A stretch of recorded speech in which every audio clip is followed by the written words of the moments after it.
Welcome to Learning English, a daily 30-minute program from the Voice of America. I'm Ashley Thompson. And I'm Mario Ritter Jr. This program is designed for English learners, so we speak a little slower and we use words and phrases especially written for people learning English. On today's program, you will hear Jill Robbins report on efforts to stop homelessness. Then I'll report on an Argentine town with an unusual problem. After that, our everyday grammar program explores quantifiers. Finally, our lesson of the day. But first, Edgar Tapia works on the homeless outreach team of San Francisco, California. He goes to places where people are living in the streets and tells them there is space for them in city shelters. He recently went into one San Francisco neighborhood on that mission. He came to a group of tents, calling out greetings and offers of food and water bottles. He asked if anyone was interested in moving indoors. He had 8 available beds in city shelters, he told them. He reminded them that city street cleaners would be coming soon to clear the sidewalk. One woman in a tent asked for health care kits and clothing. "Can we get some socks?" she asked. Finding people to enter the city shelter is not an easy job. There are more shelter beds than ever before. San Francisco's mayor, London Breed, has said she will no longer permit people living outdoors when they know there is a place to stay indoors. Sometimes a person wants to move inside, but there are no beds. Other times, a bed is open, but the person refuses the offer. Reasons include use of drugs and alcohol. But outreach workers keep trying. Jose Torres is a homeless outreach team manager. He said that people on the street sometimes want to stay with their friends or dislike the shelter. Sometimes we get lucky and they accept the one thing we have available. And if that doesn't work, we try something else, he said. It's that try again system. Tapia was happy because a man he had been talking to for 2 months said he may be ready to accept a place in the shelter. The first time they talked, Tapia said, the man asked no questions and showed little interest. But the next time, the man asked what the shelters were like. Tapia said, "I want to see these people off the streets. I want to see them do good." The 41-year-old woman who asked for socks said her name was Melly M. She said her group wants hotel rooms or an apartment. She wants a secure place to stay because she was raped while homeless. In order for us not to live in tents anymore, she said, they need to give us a place that we can call home. When Torres, the manager, arrived in one neighborhood, he got good news from other outreach workers. They told him that a client was moving into his own small apartment. That client is 71-year-old Larry James Bell. Outreach worker Ventrell Johnson got emotional thinking about Bell. Just 8 months ago, Bell was living under a plastic sheet. Johnson had gotten Bell a bed in a homeless shelter. Now, Bell was ready for his own place. "I'd like to have a house one day," Bell said. When Bell leaves the shelter, another bed becomes available for someone else. Johnson noted that people are a little more likely to accept shelter beds. Now the city is pushing to remove the tents and temporary shelters from the streets. By the end of their workday, outreach workers had found 7 people for 7 shelter beds. I'm Jill Robbins.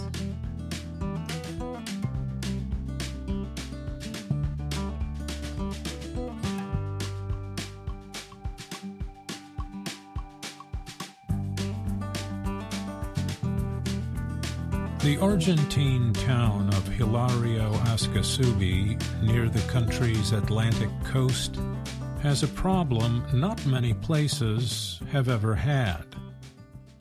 It has too many parrots. Biologists say thousands of the green, yellow, and red birds have invaded the town. These experts say deforestation has driven the birds' migration. The problem is that the birds bite the town's electric cables.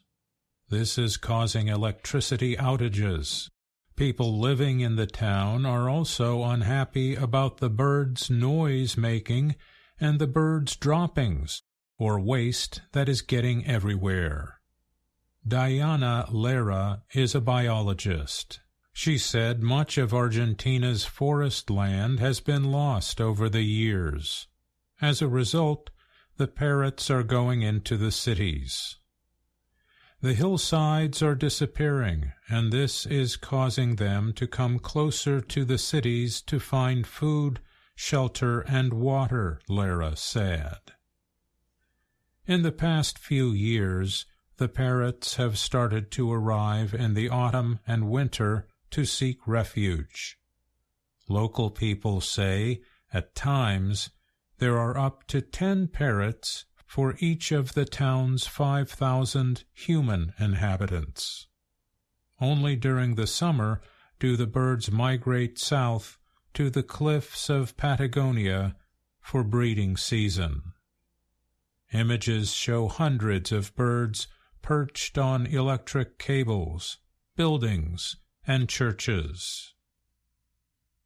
Ramon Alvarez is a local reporter for Radio Taxi FM.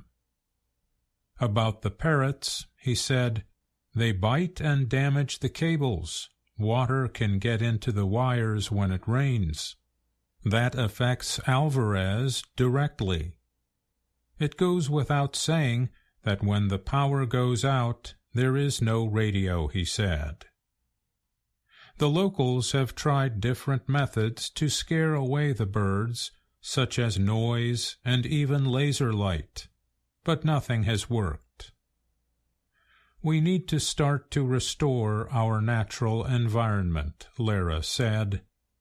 "But until that happens, we have to think of strategies that allow us to live together in the most harmonious way possible in our towns." I'm Mario Ritter Jr.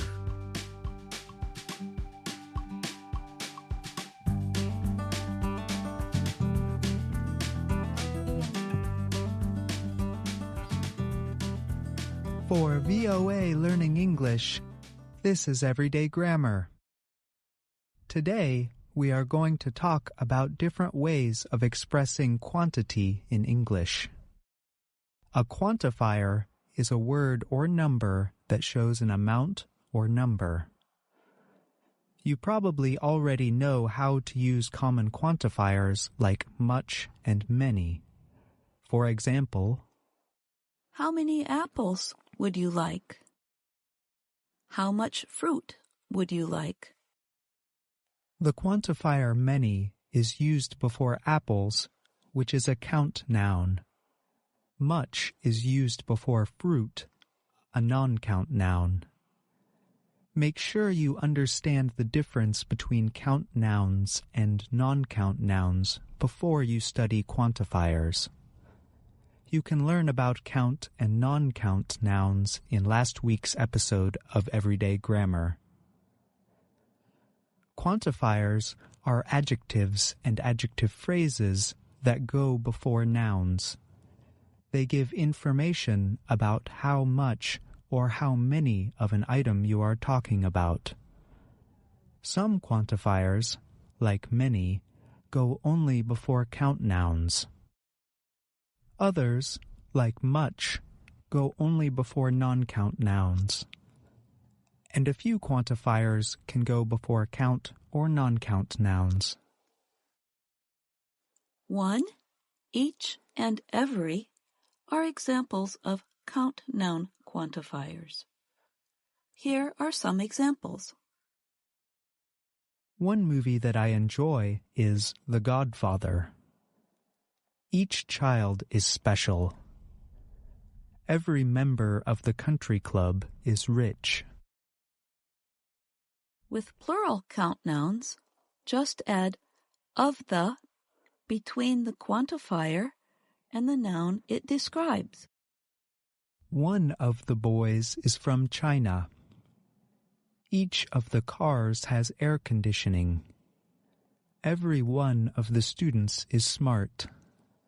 Notice that boys, cars, and students are plural nouns, but the verbs that follow them are singular. In most situations, one, each, and every make the subject singular, even if the subject contains a plural noun. This tricky rule confuses native speakers and English learners alike. There are a few quantifiers related to the number 2. You can say, I have 2 shoes. I have a couple of shoes. I have both shoes. And I have a pair of shoes. If you have more than 2 countable items, you can use several, a few. I have several assignments due this week. There are a few Thai restaurants in my town. There are many ways to practice English. A number of the cars are imported. Now, let's move on to quantifiers that only work with non-count nouns. A little, much, and a great deal of. Here are some examples. Could you loan me a little money? The old woman has much wisdom to share. There is a great deal of oil in Saudi Arabia. Little can go before a count noun if it is used as an adjective. For example, the little boy is playing. In this example, little does not refer to a number or quantity. It refers to the size of the boy. There are several safe quantifiers that can go with both count and non-count nouns. Some is the most popular. Most, plenty of, all, and any are other options. Listen for the quantifiers in these examples. He cut some wood. Non-count noun. Most Americans speak English. Count noun. I have plenty of money. Non-count noun. All children are special. Count noun. Do you have any coffee? Non-count noun. To refer to the absence or lack of something, simply use no before a count or non-count noun. There was no rice left. Non-count noun. There were no books in the library. Count noun. She had no love for her ex-husband. Non-count noun. No, when used as a quantifier, has the same meaning as 0. Lots and a lot of are very popular quantifiers. Maybe too popular. Some English teachers do not like them. They think that lots and a lot of are overused and unsophisticated. You should avoid lots and a lot of in formal writing. Native speakers usually shorten a lot of to a lotta in casual speech. Listen carefully to these 2 sentences. I have a few friends. I have few friends. What is the difference? The first sentence contains the article a. This little word makes a big difference in meaning. I have a few friends Focuses on a positive idea. The speaker is satisfied with the number of friends he has. The second sentence, I have few friends, focuses on a negative idea, his lack of friends. The speaker wishes he had more friends. It might help to think of few as a half-empty glass of water. A few is like a half-filled glass of water. The amount of water is the same, but the speaker's attitude about the amount of water is different. Few and a few are only used before count nouns. The same positive-negative distinction applies to a little and little. Use little and a little before non-count nouns. I have a little money. Means the speaker has some money. I have little money. Means the speaker does not have enough money. Speaking of little, we have little time left for today's program. We hope you learned a few tips about how to use quantifiers. I'm Jill Robbins. And I'm John Russell.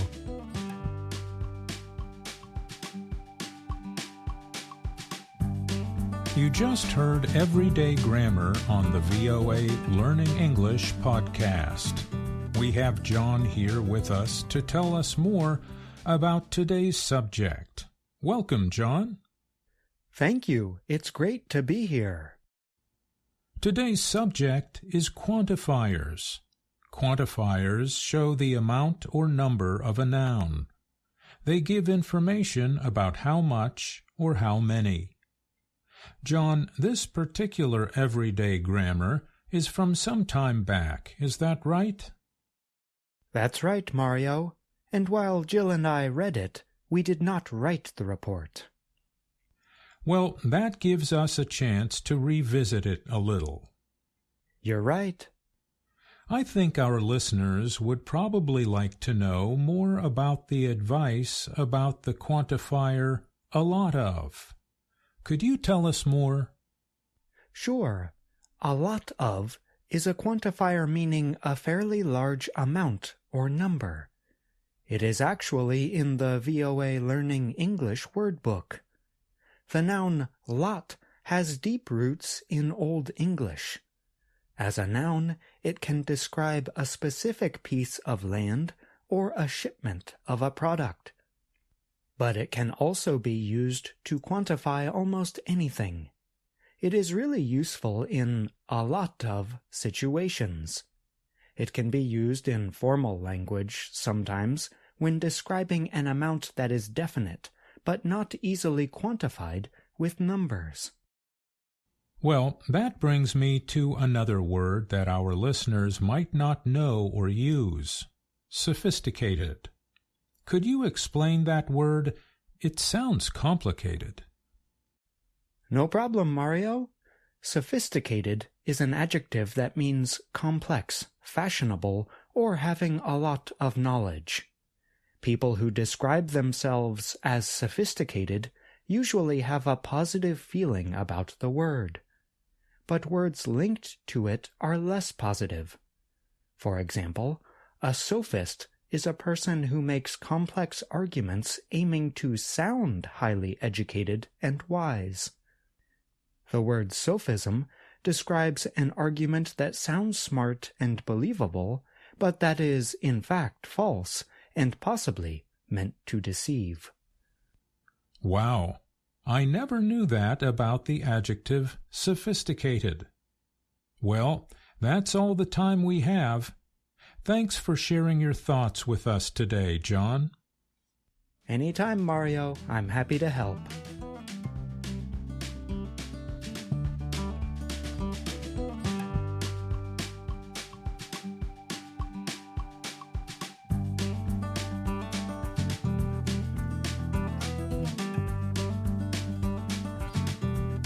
Hello, my name is Anna Mateo. My name is Jill Robbins. And I'm Andrew Smith. You're listening to the Lesson of the Day on the Learning English podcast. Welcome to the part of the show where we help you do more with our series, Let's Learn English. The series shows Anna Mateo in her work and life in Washington, D.C. Butterflies in your stomach. Sweat on the palms of your hands. What do these make you think of? Well, butterflies are not something you want to eat. And sweaty palms? Most people don't want that either. I know what they make me think of. But what do they have to do with Anna? Well, our listeners may remember that in Lesson 21 of Let's Learn English, Anna tells her friend Marcia that she has to take a test to get her driver's license. Sorry, I can't come with you. I have to get my driver's license. Will you be busy all day? I don't know. First, I have to take a test on the computer. Then I have to take a test in the car. And now, in Lesson 28, we get to watch Anna take that test. Anna, did you get your driver's license? I did, but it was not easy. Why? What happened? Well, you know, I can drive farm equipment really well, but I was really nervous driving in Washington, D.C. traffic.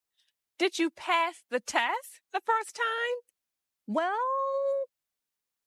no, but I did pass the second time. What happened during the first test? It started fine. Okay. Anna, is your seatbelt buckled? Yes, sir. Great. Please start the car. Okay, Anna, start the car. I started the car. Good job, Anna. Why are you talking to yourself? I am a little nervous. When I'm nervous, I talk to myself. I'm sure our listeners can understand the feeling of being nervous. When Anna feels nervous, she talks to herself. But some people react in other ways when they are nervous. They might get those butterflies in the stomach. For our listeners, maybe it's now clear what we mean when we say butterflies in the stomach. It's just an expression to describe the feeling of being nervous. Some people do feel it in their stomach. But there are lots of other things that can happen in your body when you are nervous. Like you might find it hard to sit still, so you keep moving your hands or some other part of your body. And when people feel really nervous, they might notice their heart starting to beat faster and stronger. That's because the body releases a hormone called adrenaline when we're nervous. That excitement of the nerves is also called the fight or flight response. And flight, in this case, does not mean flying on an airplane. Flight is a noun that means running away from danger. So, Jill, how about you? What's it like for you when you feel nervous? When I'm nervous about something, I start cleaning. You know, like wiping the dust off my table or picking up clutter or running the vacuum on the carpet. It's like if I can get my house in order, my life will be in order too. How about you? I have to say, that's pretty funny, but it makes sense. For me, sometimes my hands get cold, and sometimes I start to sweat a little bit under my arms. And I'm sure our listeners have some other ways they react. You can write us at learningenglish@voanews.com and let us know what makes you nervous and how your body reacts. I'm Jill Robbins, and you're listening to the Lesson of the Day on the Learning English podcast. Andrew, what kind of situations tend to make you nervous? Sometimes, if I have to speak to a large group of people, I can feel some nerves. But because I've been a teacher, speaking to groups doesn't bother me too much. But sometimes when I perform music for other people, I can get nervous. How about you, Jill? I get nervous when I'm going to do a webinar or an online meeting. I try to prepare everything in advance and practice so I know exactly what I'm going to do. And you probably have a very clean desk before you do that. You bet. In general, I think people tend to get nervous when they worry that other people might judge them and that they might not perform well. Unfortunately, this can happen when we are trying to speak a foreign language. How do you think learners should deal with this? I think some good advice is to simply keep trying and to know that most people listening to you, they understand that you are trying and they won't think bad things about you. Yeah, most people are nice, at least most of the time. Now, let's go back to Anna's driving test. Her driving instructor is not nervous at the beginning, but during the test, he also probably feels a rush of adrenaline. But in his case, it's because of fear. He's probably having the flight response we mentioned. I think so. Let's listen to Anna's driving test. Why are you talking to yourself? I am a little nervous. When I'm nervous, I talk to myself. You don't need to be nervous. Listen to that engine. Please, stop pushing the gas pedal. Sorry. Okay, when you are ready, turn. Great. Not now. You almost hit that car. You said turn. Look first. There were cars in the street. Please don't yell at me. I'm sorry. I was afraid. You were yelling. Look out for that car. Brake, brake. Ah! Why is everyone honking at us? You were driving too slow. Anna, stay on the street. Hands on the wheel, Anna. What's that sound? That, Anna, it's the police. Well, it can be difficult to drive in Washington, D.C., especially if you are a new driver. I think both Anna and her instructor were having an adrenaline rush. The expressions an adrenaline rush and a rush of adrenaline can have a positive or negative meaning. In the positive sense, an adrenaline rush is a feeling of excitement, like if you are doing a physical activity, such as downhill skiing, surfing, or riding a bicycle down a steep hill. And the negative sense means an unwanted or uncomfortable response to nerves or fear. It might be adrenaline that made Anna and her driving instructor yell or speak very loudly. Look first. There were cars in the street. Please don't yell at me. I'm sorry. I was afraid. You were yelling. Look out for that car. Brake, brake. Ah! I think nervousness is an interesting subject because almost everyone can relate to it. We'll have more to say about dealing with nerves in another lesson of the day. But first, we want to remind you of our question for today. What activities make you nervous? And how does your body react? And you can send that to us by email, learningenglish@voanews.com, or in the comments on our YouTube channel. Remember, you can always learn more on our website, learningenglish.voanews.com. You can also find us on YouTube, Facebook, and Instagram. Thanks for listening to the Lesson of the Day on the Learning English podcast. I'm Jill Robbins. And I'm Andrew Smith. And that's our program for today. Join us again tomorrow to keep learning English through stories from around the world. I'm Ashley Thompson. And I'm Mark.